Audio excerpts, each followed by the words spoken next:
నెల్లూరా? ఈ ఎస్సీ కార్పొరేషన్కు సంబంధించిన వాళ్ళు మీకు ఏదైనా బిజినెస్ సెంటర్లో కమర్షియల్ కాంప్లెక్స్ కట్టిర్రా? Shopping complex. షాపింగ్ కాంప్లెక్స్ ఎక్కడ కట్టిర్రు? అంటే మనకి జిల్లాలో 43 కండిషన్స్లో ఉన్నాయి సార్. అంటే నెల్లూరు మున్సిపల్ కమిషనర్ ఎవరు ఉన్నారు? ఇక్కడ మున్సిపల్ కమిషనర్గా ఇక్కడ అంబేద్కర్ భవన్ ఏమైనా కట్టిర్రా? స్టడీ సర్కిల్ ఏమైనా ఉందా? ఈ యొక్క ఎస్సీ కాలనీలలో మీరు ఏమన్నా ప్రాజెక్టు హౌసింగ్ స్కీమ్ తీసుకున్నారా? వాళ్ళకు రోడ్ అండ్ అన్ని సౌకర్యాలు ఎస్సీ సప్లై సర్వీస్ సార్. మనకు ఎస్సీ సప్లైన్ కింద లాస్ట్ 2017-18లో ఖర్చు పెడుతున్నారు. ఇక్కడ టోటల్ మెథడ్ పంచాయతీస్ అన్ని ఉన్నాయి సార్. ఎస్సీ లొకాలిటీస్ మేము తీసుకున్న దాంట్లో 93 ఎస్సీ లొకాలిటీస్ ఉన్నాయి సార్. మీరు ఎన్ని ఎస్సీ లొకాలిటీలో అంబేద్కర్ కమ్యూనిటీ హాల్ టోటల్ ఎన్ని వచ్చినాయి? అంటే కమ్యూనిటీ హాల్స్ మనం దీన్ని టేకప్ చేయలేదు సార్. ఎందుకు చేయలేదు? అదే కదా గుర్తింపు, వాళ్ళ గుర్తింపు వచ్చేది ఆ కమ్యూనిటీ హాల్లే. నువ్వు రోడ్ వేసినా వెళ్ళిపోతుంది, డ్రైనేజ్ వేసినా పగిలిపోతుంది, నడుస్తాయి. Sufficient sir. Similarly 16-17 road works రాకుండా చేశారు సార్. దాని తర్వాత ఇప్పుడు మనము ప్రపోజల్ చేసే దాంట్లో ఈ ఇయర్ 18-19 సంవత్సరం ప్రపోజల్ దాంట్లో మనం టోటల్గా కమ్యూనిటీ హాల్స్ కానివ్వండి, తర్వాత గ్రేవ్ యార్డ్స్ ఇవన్నీ కూడా డెవలప్ చేస్తున్నాం సార్. టోటల్గా 57 ఎస్సీ లొకాలిటీస్ పెట్టాం సార్. ఇది కాకుండా జనరల్ సార్ ఇప్పుడు ప్రపోజల్స్ తయారు ఎంత బడ్జెట్ కేటాయించారు సార్? 57 crores పెట్టాం సార్ మొత్తం. దీంట్లో ఇది కాకుండా జనరల్ ఫండ్స్ లో ముఖ్యంగా ఎస్సీ లొకాలిటీస్ లో దాదాపు ఒక 2 కమ్యూనిటీ హాల్స్ రెడీ అయినాయి సార్. ఇనాగ్రేషన్ కోసం రెడీ ఉంది సార్. కెపాసిటీ సార్ చిన్నది సార్. 500 seating capacity. మీరు ఒక్కటి పెద్ద స్కీమ్ తీసుకోవాలి. ఇక్కడ నెల్లూరు టౌన్ పెద్దది కాబట్టి ఇక్కడ మ్యారేజ్లు వాళ్ళు చేసుకోవాలంటే డబ్బుతో కూడుకున్నది. మీరు ఎస్సీ కార్పొరేషన్ కూడా మీరు వాళ్ళతోటి తీసుకోవచ్చు. సోషల్ వర్క్ ఇచ్చి మీరు ఒకటి మంచి ఒక 500-1000 మంది మ్యారేజ్ అయ్యేట అంబేద్కర్ కళ్యాణ మండపాన్ని పెట్టచ్చు. ఎస్సీకి 15% ఖర్చుల్లో పెట్టాలి. 15% పెడుతున్నా వాళ్ళు పెట్టినప్పుడు ఆ పర్సంటేజ్ మీరు ఎక్కడో ఖర్చు పెట్టకుండా దాన్ని మంచిగా దాన్ని వినియోగించుకొని మీరు మళ్ళీ నెక్స్ట్ వచ్చినప్పుడు ఎక్కడన్నా గవర్నమెంట్ ల్యాండ్ రెవెన్యూ ఇంతమంది వచ్చింది కదా, చాలా మంది గవర్నమెంట్ ల్యాండ్ చాలా ఉన్నాయి. ఎక్కడన్నా ఒకటి చాలా పొలిటికల్ లీడర్లు ల్యాండ్ల మీద పడి డబ్బులు వసూలు చేసి ఎలక్షన్లో కొట్లాడతారు. మీ గవర్నమెంట్ ల్యాండ్ని అమ్ముకొని మీకు ఎలక్షన్ కొట్లాడి లీడర్లు అవుతారు. మీరు అట్లాంటి ల్యాండ్ను ఇక్కడ ఎంఆర్ఓ ఆర్డీఓ ఒకటి వినాలే. గవర్నమెంట్ ల్యాండ్ చాలా ఉన్నాయి. గవర్నమెంట్ ల్యాండ్ కబ్జా అవుతున్నాయి. మీరు గవర్నమెంట్ ల్యాండ్ ఎంఆర్ఓ కానీ ఆర్డీఓ కానీ సేవ్ చేయాలి. ఎక్కడైతే గవర్నమెంట్ ల్యాండ్ ఉండవో మీరు ఇమీడియట్లీ ఎస్సీలకు డెవలప్మెంట్ కొరకు వాళ్ళ ల్యాండ్ లెట్లకు ల్యాండ్ పీపుల్కు డిస్ట్రిబ్యూట్ చేయడానికే ప్రపోజల్ పంపండి. నా దగ్గర కంప్లైంట్లు చాలా వచ్చినాయి రెవెన్యూకు సంబంధించింది. ఇప్పుడు టైం లేదు కాబట్టి తహసీల్దార్లు ఎంఆర్ఓలు చాలామంది వచ్చింది కాబట్టి మీరు చాలా జాగ్రత్త వహించాలి. ఇప్పుడు ఈ కేసు కూడా ఎంఆర్ఓ రిక్వెస్ట్ చేయండి. ఇప్పుడు ఏది రాపు ల్యాండ్తో చేసే జరిగింది. అక్కడ దళిత అమ్మాయి ఒక ఎస్ఐ ఇన్వాల్వ్ అయ్యి భూమి తగాదలో ఎస్ఐ ఇన్వాల్వ్ అయ్యింది కాబట్టి ఆయన కోర్టుకు పోయినందుకు ఆయన కొట్టడం జరిగింది. మీరు ఎంఆర్ఓలు జాగ్రత్త ఉంటేనే ల్యాండ్ ఆర్డర్ కంట్రోల్ ఉంటుంది. మీరు ఎవరికైనా డబ్బు ఆశతోటి సహకరించారనుకో మళ్ళీ అన్ని ల్యాండ్ ఆర్డర్కు ప్రాబ్లం అవుతుంది. ఎంఆర్ఓలు అంతా దీన్ని గుర్తించాలి. కలెక్టర్ మంచి పేరు ఉంది కానీ కింది స్థాయిలో అధికారులు మంచి పని చేస్తే కలెక్టర్కి మంచి పేరు వస్తుంది. మీరు తప్పు పని చేసేదనుకో ల్యాండ్ వేరేలకు పాస్బుక్లు కానీ పట్ట పుస్తకాలు ఇచ్చి మీరు ఏదైనా డబ్బులకు ఆశపడ్డారనుకో మీ పేరు చెడిపోతారు. అది ఆలోచన చేయండి. మీరు భవనం నేను ఇనాగ్రేషన్ చేస్తూ వచ్చి అది యాక్చువల్గా అంబేద్కర్ భవనం చెప్తుంది. ఎంతమంది కూర్చోవచ్చు అంబేద్కర్ భవనం? ఇప్పుడు అక్కడ ఒక ఎకరం 20 సెంట్లు ఉంటుంది సార్. మనకి మంచి ప్రైమ్ లొకాలిటీలో ఉంది సార్. Yes sir. అది రోడ్డు మీదకే ఉంది సార్. రోడ్డు మీదకే ఉంది సార్. 5 కోట్లతోటి మనకి దానికి ఆల్రెడీ టెండర్స్ కూడా ఫైనలైజ్ అయిపోయినాయి సార్. 3 రకాల డిజైన్లు కూడా రెడీ చేసుకున్నాం సార్. 1000 మంది సీటింగ్ కెపాసిటీ తోటి స్టడీ సర్కిల్, అదేవిధంగా కళ్యాణ మండపం, లైబ్రరీ, టోటల్గా ఇంటిగ్రేటెడ్గా అన్ని ఫెసిలిటీస్ కల్పిస్తూ సెంట్రలైజ్ చేసి తోటి ప్లాన్ చేస్తాం. జిల్లాలో 3 కోట్లతో నెల్లూరు టౌన్కు Gudur 1 crore, Sullurpeta 1 crore sanction sir. అవి కొన్ని కారణాల చేత ఆగిపోయిన తర్వాత సైట్ లేకపోతే మళ్ళీ కలెక్టర్ గారు తీసుకొని వాటిని మళ్ళీ కొత్తగా ఎస్టిమేట్స్ ఇస్తే సార్ 5.5 కోట్లతో నెల్లూరులో కూడా బహిరంగ వేలం పాటలోనే రిలీజ్ అవుట్ చేస్తున్నాం సార్. మీరు ఒకసారి కలెక్టర్ గారితో మాట్లాడుకోండి సార్. ఎందుకంటే వాళ్ళు బహిరంగ వేళ వాళ్ళు పాల్గొనలేదు, వాళ్ళతో డబ్బు లేని వాళ్ళు వాళ్ళు కూడా మీరు ఇండోమెంట్ నుండి చాలా ఇండోమెంట్ల ల్యాండ్ అయితేనే కబ్జాలు అవుతాయి. ఆ కబ్జాలు కాకుండా రక్షించుకోవాలంటే మీరు కొంత ఎస్సీలకు, ఎస్టీలకు, మహిళలకు వీళ్ళైతే SC corporation, BC corporation, minority corporation loan ఇస్తే వాళ్ళకి లీస్ట్లకు ఇస్తే గవర్నమెంట్ ల్యాండ్ అంతా సేవ్ అవుతుంది. అదొకటి ఆలోచన చేయడం. ఒకసారి కలెక్టర్ తోటి మీరు మీటింగ్ ఇండోమెంట్ కొంచెం ఆలోచన చేయండి. దాంట్లో లైఫ్ ఇంప్రూవ్మెంట్ పడింది సార్. మేడం గారు ఎంపీ గారు లైఫ్ పడింది సార్. ఈ 2016లో అయినప్పుడు 8,50,000 రూపాయలు ఇలా అందినాయా? ఇది లేకుండా సార్ ఇతను ఆత్మ సార్, ఎవరు అతనికి లేదు సార్. అవును, ఎస్సే కదా మర్డర్ అయింది. అవును సార్. అక్యూజ్ దొరికిందా? అక్యూజ్ దొరికారు సార్. దొరికినప్పుడు కేసు ఎస్సీ ఎస్టీ పెట్టిరల్లా పెట్టినాక 8,50,000 రూపాయలు అలా ఇవ్వాలి. మరి ఇచ్చేరాదు, ఎవరు చూస్తున్నది? ఎవరన్నా ఉండాలి, అన్నది ఉంటే ఆ పేరు మీద అక్కడ తీసి పెట్టాలి, ఎవరు వస్తే వాళ్ళకి ఇచ్చేయాలి. కానీ చట్టం ఏమంటది, నువ్వు అనాథవా ఏదో తెలియదు కదా, మర్డర్ అయితే అయిపోయింది.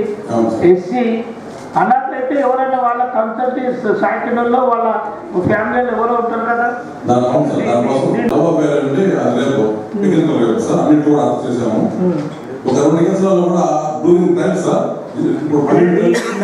ఏ ఇయర్లు అయినాయి సార్? టౌన్ అయింది సార్. అది ఏ ఇయర్? ఇయర్ వచ్చి లాస్ట్ ఇయర్ అయింది సార్.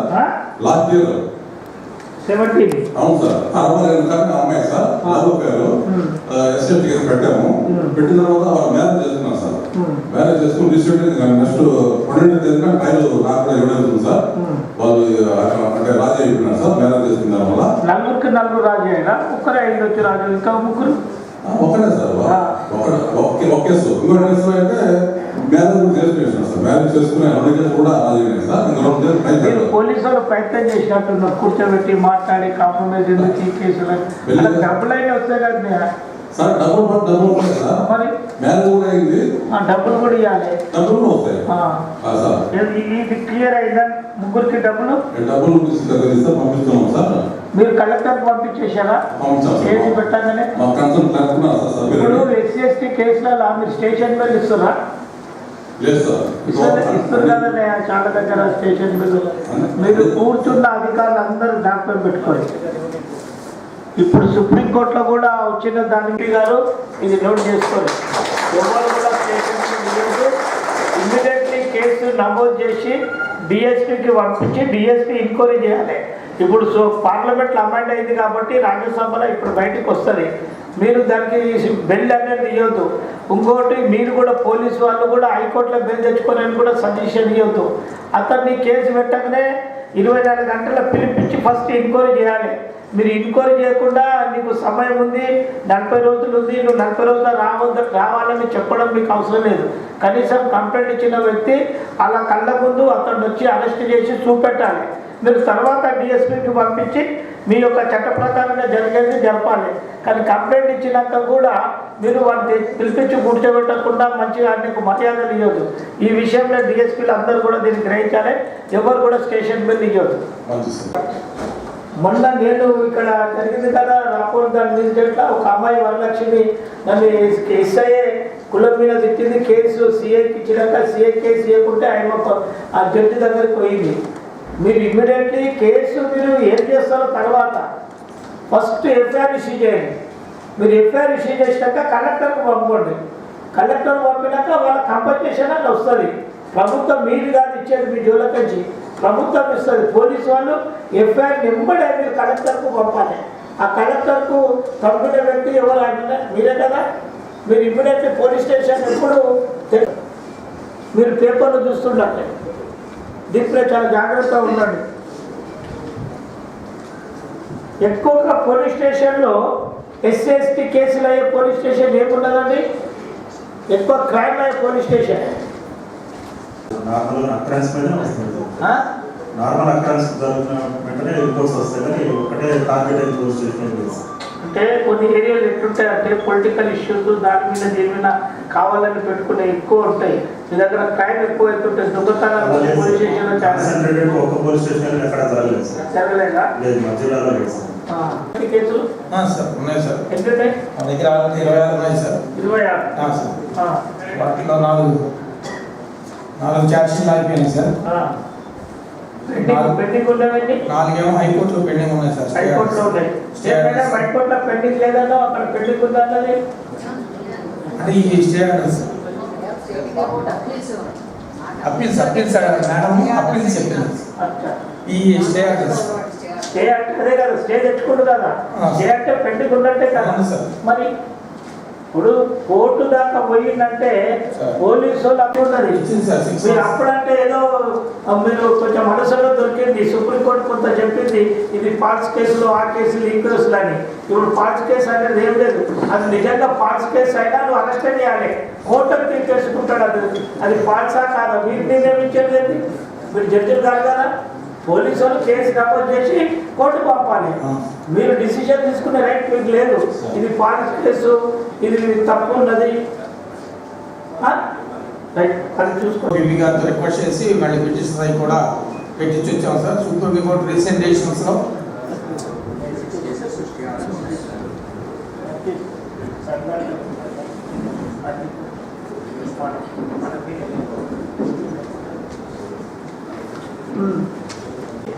ఆ ల్యాండ్ను డిస్ట్రిబ్యూట్ చేయకే ఇంకోటి ఎస్సీల ల్యాండ్ వేరే కబ్జాలు నాకు చాలా కంప్లైంట్ వచ్చినాయి. ఇప్పుడు టైం లేదు, ఒక్కొక్కటి తీసి చదవాలంటే నేను కలెక్టర్కి ఇదంతా నేను ఇచ్చేస్తాను. మీ దగ్గర కూడా పంపిస్తారు. అక్కడ ల్యాండ్ ఇష్యూస్లో కొంచెం జాగ్రత్తగా, ఎందుకంటే మన మీద రెవెన్యూ పోలీస్ మీద 1000 కళ్ళు ఉంటుంది అనిపిస్తుంది. ఈ 2 డిపార్ట్మెంటు ఈ జిల్లాకు కళ్ళు లాంటి. ఈ డిపార్ట్మెంట్ మీరు చాలా జాగ్రత్తగా వర్తించాలి. ఈ పోలీస్ అండ్ రెవెన్యూ మీద దృష్టి ఉంటుంది. మిగతా డిపార్ట్మెంట్ ఉండదు అంత దృష్టి. ఎప్పుడు దీంతో లావాదేవీలకు సంబంధించిన విషయం కాబట్టి మీరు చాలా జాగ్రత్తగా పోలీసు మీరు కలిసి ఏదైనా ల్యాండ్ ఆర్డర్కి ఇబ్బంది ఉంటే అక్కడ డిఎస్పీ కానీ సిఐ తోటి మాట్లాడి ఆ పరిష్కారం చేసినట్టు మీరు చూడాలి. ముఖ్యంగా దళితులకు ఇబ్బంది కాని విషయాన్ని మీరు జాగ్రత్త చూడాలి. కాబట్టి మీరు నేను నెక్స్ట్ వచ్చే వరకు మీ దగ్గర ఎంత గవర్నమెంట్ ల్యాండ్ ఉంది, ఈ యొక్క ప్రజలు తాకినంత విపరీతమైన దెబ్బలు తాకినాయి. విపరీతమైన దెబ్బలు తాకితే మీ జైలర్ రూల్స్ ఉన్నాయి కదా, కొన్ని దెబ్బలు తాకిన వాళ్ళు జైలు చేసుకోవచ్చా చేసుకోవచ్చా? దెబ్బలు తాకిన నేను చెప్పింది ప్రతి జైల్లో మీరు వాళ్ళని అడ్మిట్ చేసి వాళ్ళని డిమాండ్ తీసుకొని ఇంత దెబ్బలు తాకినాక మీరు మెడికల్ ఆఫీసర్ని చెక్ చేసారా? మీ దగ్గర ఉందా మెడికల్ ఆఫీసర్ని కొట్టిండ్రు మంచి ఉండడానికి సర్టిఫికెట్ ఉందా? సభ్యులకి వాడు హెల్త్ పరంగా అతను ఫిట్ అని చెప్పి కంపల్సరీ దాని సర్టిఫికేషన్ ఉంటుంది సార్. సో రిమాండ్ వార్డు వచ్చిందంటే మేము తప్పకుండా అడ్మిషన్ తీసుకుంటాం సార్. మీరు అడ్మిషన్ తీసుకోండి. నేను అడిగేది అడ్మిషన్ తీసుకోండి. మెడికల్ సర్టిఫికెట్ మీ దగ్గర ప్రొడ్యూస్ చేసి ఇవ్వాలి. అప్పుడు నేను ఎస్పీ గారికి రిక్వెస్ట్ చేశాను సార్, ప్రతి అడ్మిషన్కు దయచేసి కోర్టులో మ్యాజిస్ట్రేట్ గారికి ముందు ప్రొడ్యూస్ చేయకముందు డాక్టర్ దగ్గర ప్రొడ్యూస్ చేసిన సర్టిఫికేట్ని తప్పకుండా ఒక కాపీని మాకు జైల్లో ఇవ్వండి అని చెప్పి మేమే రిక్వెస్ట్ చేసి తెప్పించుకోవడం జరుగుతుంది సార్. ఆ రికార్డ్ తీసుకున్న తర్వాత మేము అడ్మిషన్ తీసుకుంటాం సార్. దాంట్లో ఇంజరీస్ ఉన్నా లేకపోయినా మా మెడికల్ ఆఫీసర్ ఇమ్మీడియట్గా చెక్ చేసినప్పుడు మా దగ్గర ఉన్న ఎన్హెచ్ఆర్సీ ప్రొఫార్మాలో మళ్ళీ మేము సపరేట్గా రాస్తాం సార్. సో ఈ 11 మంది వచ్చిన కేసుల్లో వాళ్ళకి ఇంజరీస్ ఉన్నట్లు ఎక్కడ కానీ మార్క్స్ లేవు సార్. మేము అడ్మిషన్ తీసుకున్నాము. మరుసటి రోజు మా మెడికల్ ఆఫీసర్ వెరిఫై చేసినప్పుడు బాడీ పైన ఇంజరీస్ ఉన్నాయి. ఆయన సపరేట్గా మళ్ళీ ఇంజరీస్ కూడా మార్క్ ఇంక్రీజ్ చేశారు సార్. ఇక్కడ మీరు మళ్ళీ తమరు అడిగారు సార్ బయటికి ఎందుకు పంపించలేదు అని చెప్పి. ఇవన్నీ గ్రీవియస్ ఇంజరీస్ కావు సార్. మా జైల్లో 50 బెడెడ్ జైలు హాస్పిటల్ ఉంది. కలెక్టర్ గారు 2 మెడికల్ ఆఫీసర్స్ని ఎవ్రీ ఆల్టర్నేట్ మా జైలుకి పంపిస్తున్నారు. మా దగ్గరే ఒక deputy civil surgeon medical officer ఉన్నారు సార్. సో మా దగ్గర ట్రీట్మెంట్ అవుతుంది కాబట్టి వాళ్ళకి మేము రెగ్యులర్గా ట్రీట్మెంట్ ఇస్తున్నాం సార్. ఇప్పుడు నేను ఈ మధ్యనే సిరిసిల్లలో జైలర్ సిరిసిల్ల పోలీసు వాళ్ళు ఎస్సీలను బాగా విపరీతంగా కొట్టినందుకు అతడు మెడికల్ సర్టిఫికెట్ తీసుకుపోయి ప్రొడ్యూస్ చేసిండు. కానీ జైలరు దాన్ని తిరస్కరించాడు. చాలా దెబ్బలు ఉన్నాయి, ఈ దెబ్బలతోటి నా జైలుకి వచ్చి చనిపోతే నేను బ్లేమ్ అయితే నా డ్యూటీ పోతుంది తిరిగి పంపించాడు. కానీ చట్టం ఒకటే ఉంటుంది, నీకైనా వాళ్ళకైనా చట్టం ఉంటుంది. కాబట్టి నీ దగ్గర ఒకవేళ నిజంగా దెబ్బలతోటి తీసుకుంటే నువ్వు తీసుకుంటప్పుడు నువ్వు జైలర్లో నీ దగ్గరికి లోపలికి వచ్చేటప్పుడు అతను మొత్తం ఐడెంటిఫై రాసుకుంటారు, బట్టలు ఇప్పుతారు, జోలు డబ్బులు ఎన్ని చూస్తారు, ఏదైనా బంగారం ఉంటే చెక్ చేస్తారు, ఉంగరం ఉంటే చెక్ చేస్తారు, వాచ్ ఉంటే చెక్ చేస్తారు. ఇట్లా దెబ్బలు తగిలినట్టు వీళ్ళకి ఇన్ని దెబ్బలు తగిలి రికార్డు చేసి మీ దగ్గర పెట్టుకున్నావా? ఉంది సార్. పెట్టు. పోలీసులు కొట్టినారు అంటే అది పోలీసులు కొట్టినట్లే రాస్తాం సార్. బయట ఎక్కడ తగిలినాయి అంటే బయట తగిలినాయి అని చెప్పి రాస్తాం సార్. వీళ్ళు ఈ 11 మంది మాత్రం వాళ్ళ దెబ్బలు పోలీస్ స్టేషన్ లో కొట్టినట్టుగా ఎక్కడ చెప్పలేదు సార్. నేనున్నాము, జేసీ మేడం ఉన్నది, మీ డాక్టర్ ఏం చేస్తారు చెప్పు. అప్పుడు చెప్పారు సార్. మరి కానీ మెడికల్ ఆఫీసర్ పోలీసు డ్రెస్ చూసి ఎవరు భయపడుతున్నా సార్ అంటే ఎవరు పోలీసు ముందు నన్ను పోలీసు కొట్టిన నీ డ్రెస్ అదే, కొట్టిన డ్రెస్ అదే, కొట్టిన డ్రెస్ కూడా కాకి డ్రెస్ చేసుకుంటారు sir. Medical officer separate mention చేసుకుంటారు సార్. మా దగ్గర మెడికల్ జనరల్ ఉంటుంది, మెడికల్ ఆఫీసర్ ఆ రోజు ఈవినింగ్ కంపల్సరీ రాస్తారు సార్. అది లిస్ట్ ఒకసారి వెరిఫై చేస్తాను. మీరు కొట్టినట్టు రికార్డ్ ఎట్లుంది ఒక్కొక్క క్యాండిడేట్ మీద రాస్తారు కదా, ఇది ట్రీట్మెంట్ అయిందా రాజేష్?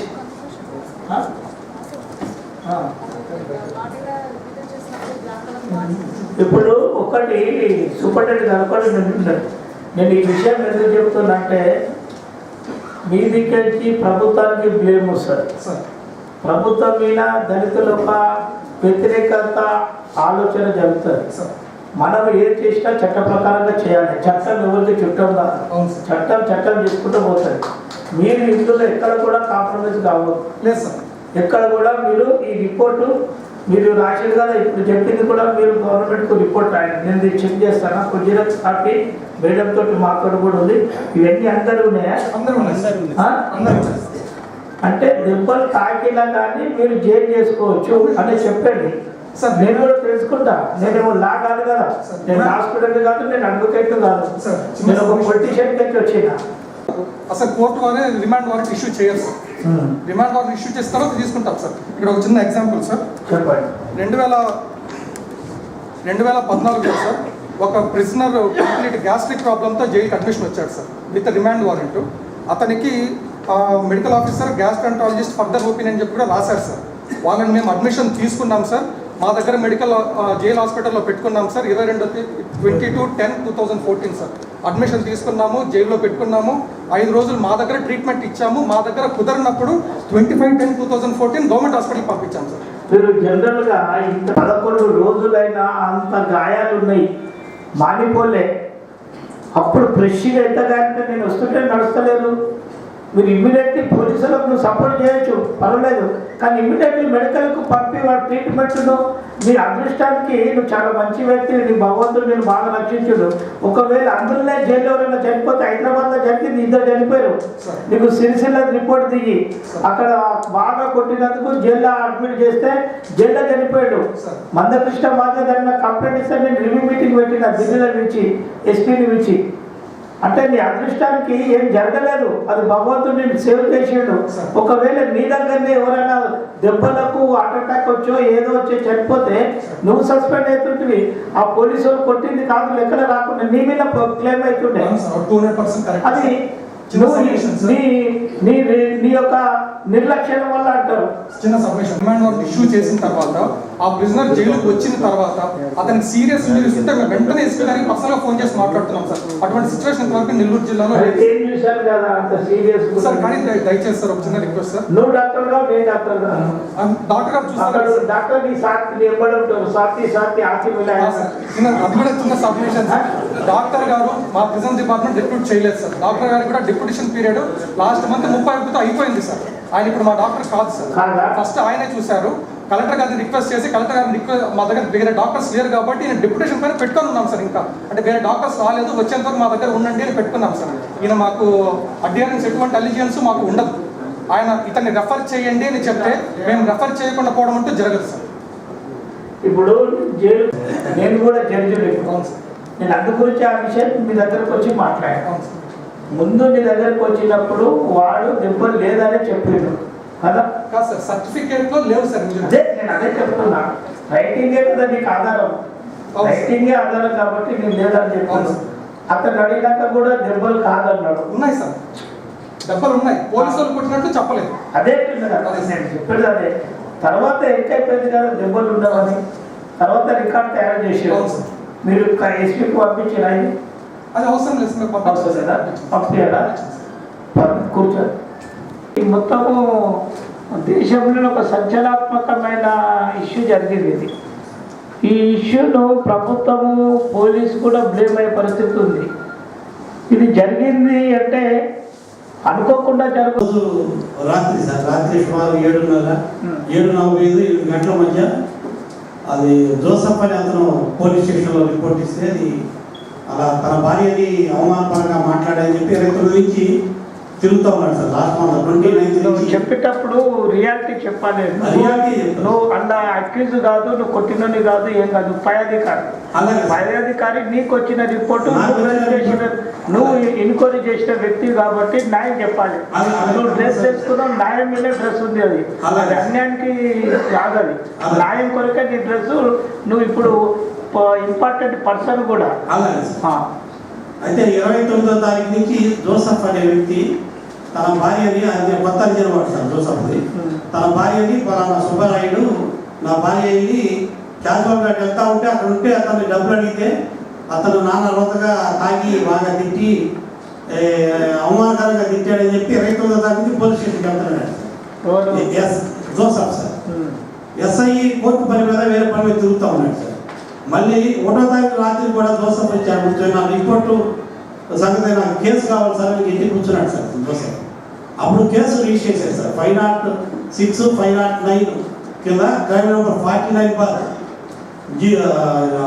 క్రైమ్ నెంబర్ 49 సార్ చేసి కేసు రిజిస్టర్ చేశారు సార్.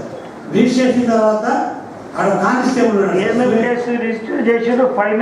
అనుకోకుండా కొంతమంది ప్రోత్సాహంతో పోలీస్ స్టేషన్ మీద దాడి సార్. కొంతమంది వెనకుండి వీళ్ళని రెచ్చగొట్టి ప్రోత్సాహంతో జరిగిన దాడి.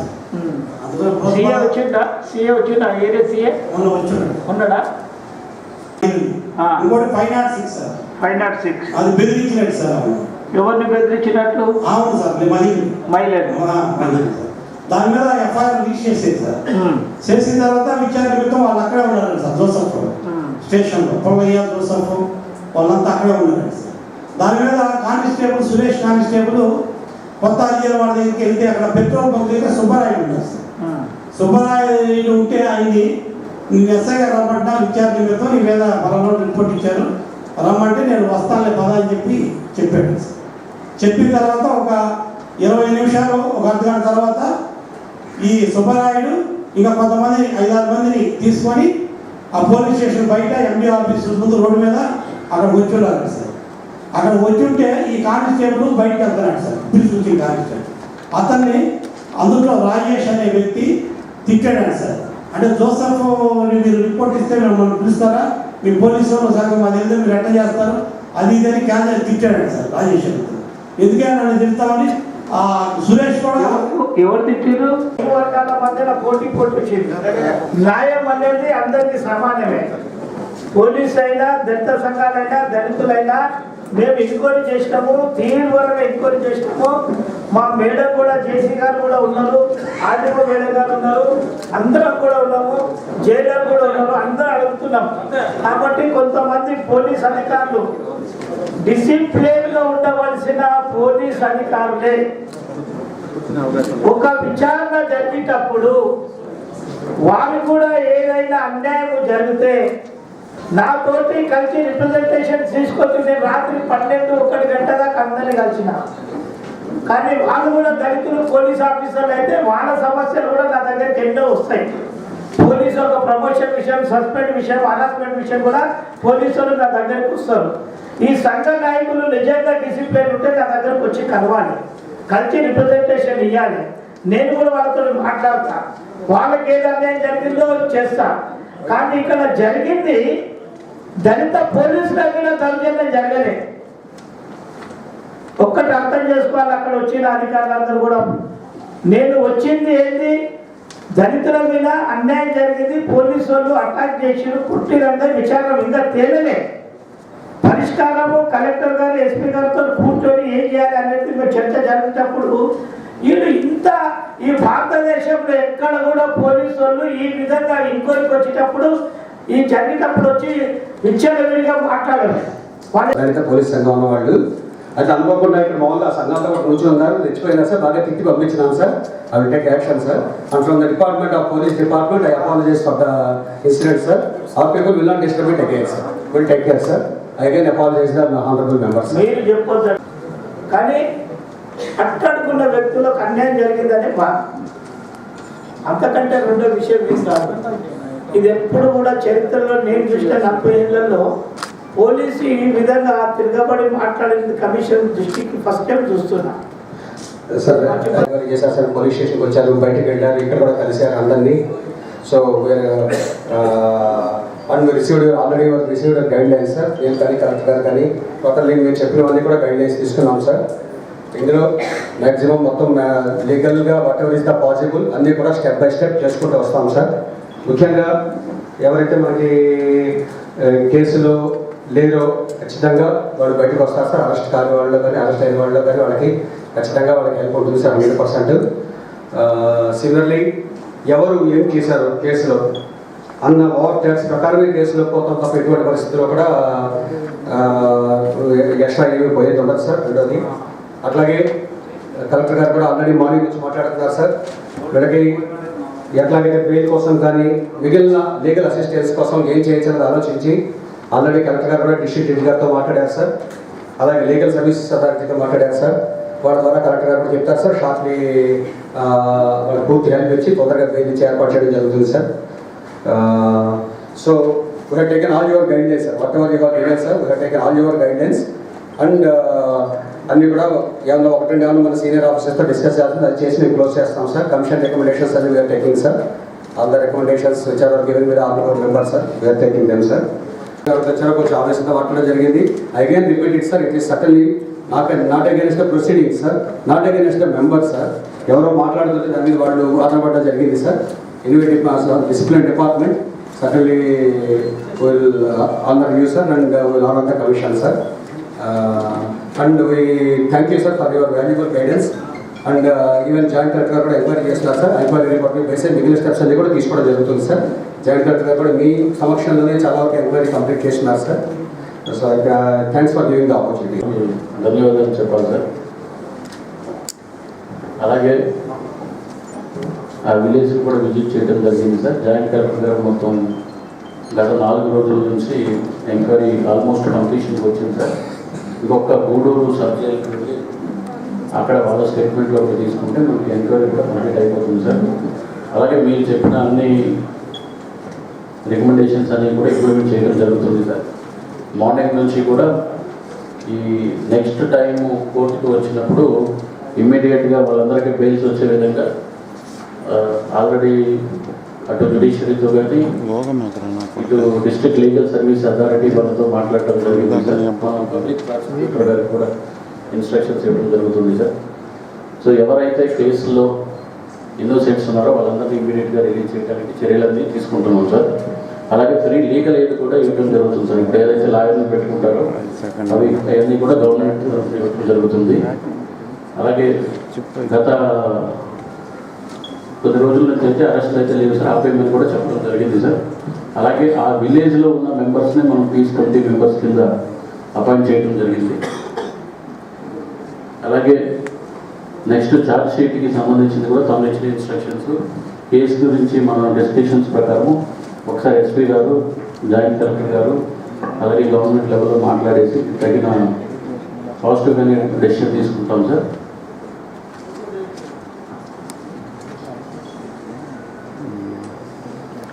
పర్సన్ సో ఆవిడ ఆధ్వర్యంలోనే అక్కడ పిలవడం జరుగుతుంది. ఎవరైనా సరే విలేజ్లో ఎవరైనా లేకుండా ఉంటే వాళ్ళందరూ కూడా రావచ్చు. వాళ్ళకి ఇంకా అరెస్టులు ఉండవు.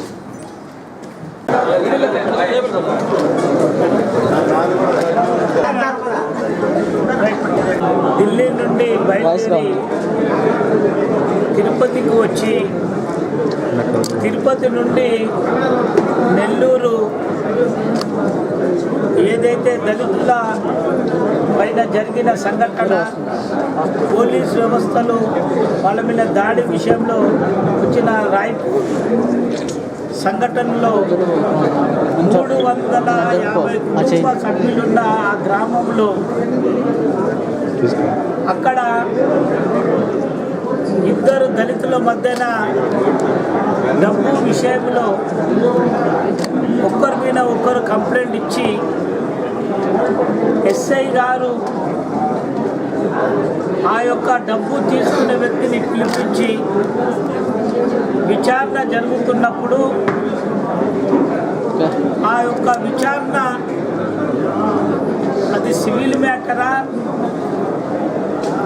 పోలీసు ఈ యొక్క సమస్యను పరిష్కరించే ఒక మార్గం ఉందా లేదా అని ఆలోచించకుండా అక్కడ ఉన్న ఎస్ఐ, రాయ్పూర్ ఎస్ఐ లక్ష్మీనారాయణ గారు వచ్చిన అవసరం ఉండే, కానీ అతడు ఈ యొక్క చుట్టుపక్కల ఉన్న గ్రామ ప్రజలతోటి మేము ఎన్క్వైరీ చేస్తే అతడు ఎప్పుడు కూడా ఎవరిని కూడా మర్యాదగా మాట్లాడకుండా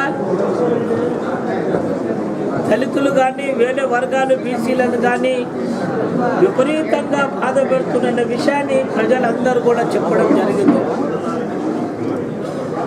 ఆ యొక్క ఆలోచన పరుడు మనసు లోపలనే చిన్న ఏజు 2 సంవత్సరాల సర్వీస్లో ఉన్న వ్యక్తి, చట్టము పుస్తకము చదువుకొని వచ్చిన వ్యక్తి, ప్రాక్టికల్ అనుభవం లేని వల్ల సివిల్ కేసును కూడా తన చేతిలో తీసుకొని అతన్ని పోలీస్ స్టేషన్లో నా పవర్ ఉన్నదన్న ఆలోచనతోటి వాళ్ళను విపరీతంగా తిట్టడము, వాళ్ళను కుట్టడము, లాతు తన్నడము, అది జరిగినాక అక్కడ ఉన్న దళితులు కూడా వారి యొక్క దెబ్బలకు బుగులు పట్టి వాళ్ళు కూడా వారి యొక్క ఆత్మరక్షణ కొరకు వాళ్ళు కూడా వారి యొక్క ఎస్ఐ మీద గొడవ జరగడం జరిగింది.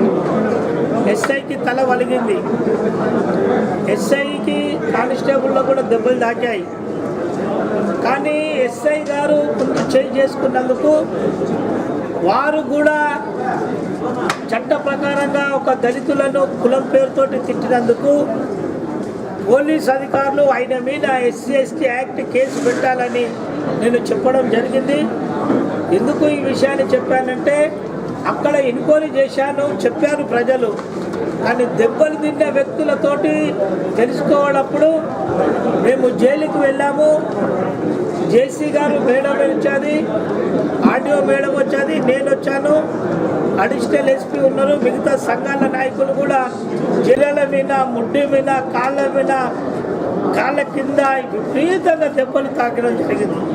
11 మంది లోపల మాతోటి రిపోర్ట్ ఉంది. మొత్తం మేము ఎంక్వైరీ చేసినాము. 6 మందికి విపరీతంగా కుట్టాము, 7 మందికి 5 మందికి కుట్టలేదు. మా విషయం వినాలే అని ఇక్కడ ఎంక్వైరీని అడ్డుకోవడం అది తప్పు. నా దగ్గరికి రమ్మని చెప్పాను, నేను కూడా వాళ్ళది వింటాను. విన్న తర్వాత వాళ్ళకు కూడా న్యాయం చేస్తాను. పోలీసు వాళ్ళకు కూడా ధైర్యం చెప్పే పద్ధతి నాతోటి కూడా ఉన్నది. నేను వాళ్ళకు అభయం ఇస్తున్నా. అందరికీ న్యాయం జరగాలి, సమన్యాయం జరగాలి అనే ఆలోచన ఉంది. కాబట్టి ప్రెస్ మిత్రులకు అందరికీ కూడా ఈ యొక్క మన ఆంధ్రప్రదేశ్లో, నెల్లూరులో, ఇంకా వేరే జిల్లాలలో జరుగుతున్న సంఘటన ఇక ముందు జరగకుండా పోలీసు కట్టుదిట్టంగా పనిచేయాలని ఆశిస్తూ ఈ యొక్క ప్రెస్ మీట్లకు ధన్యవాదాలు చెప్తూ జై హింద్, జై భీమ్.